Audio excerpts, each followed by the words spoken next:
Now, Gulliver is on the line for us now. We can talk to him a bit more about what he saw in Donbass. Gulliver, first of all, from your reporting, particularly in the east of Ukraine, does it seem that people are particularly fearful now of a renewed conflict with Russia?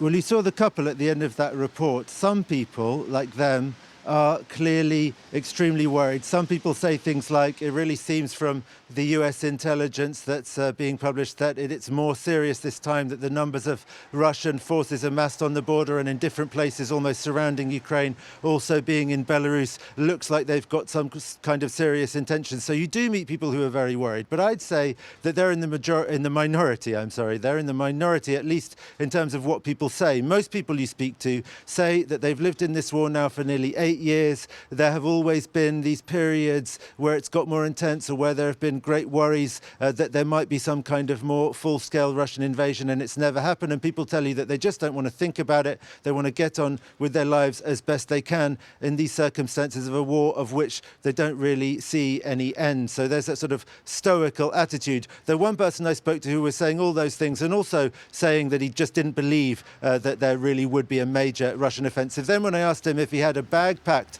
in case something like that did happen in order to flee if he had to, he said, yes, of course. So, I mean, that maybe gives you an idea of where people are at in terms of the civilians. The army, what they say is that they're holding the line. The army has been massively modernized in Ukraine and professionalized since 2014. And although obviously it's not the size of the Russian army and would perhaps eventually lose if there was a full-scale war, it wouldn't lose before it had inflicted very, very, very heavy losses on the Russians. And soldiers say that they just don't think even Vladimir Putin would be crazy enough to take that risk. All right, Gulliver, so that's a sense of how things feel in the east of the country. I know you're now back in the Ukrainian capital, Kiev. It's National Army Day today, isn't it? There's been these sort of displays of military might in the streets. What's the atmosphere like in the capital?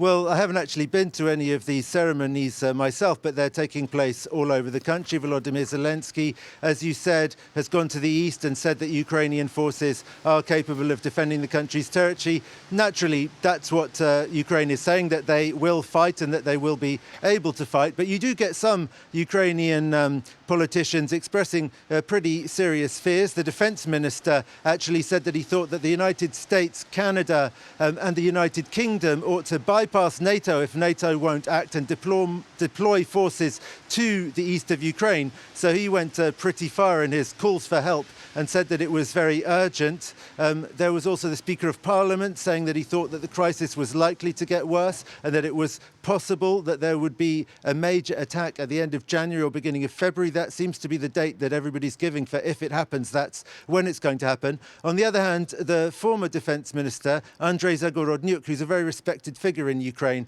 he said, rather like the soldiers on the front line, that he sees that although Vladimir Putin has done some things that may have seemed unexpected at the time, they nevertheless follow some kind of strategic and tactical logic, and a full-scale invasion of Ukraine would really not fall into that category because of those extremely heavy losses that Ukraine would inevitably inflict on the Russian forces. And therefore he thinks that this is all bullying, attempting to get concessions out of the West and out of Ukraine, and that one shouldn't give in to it.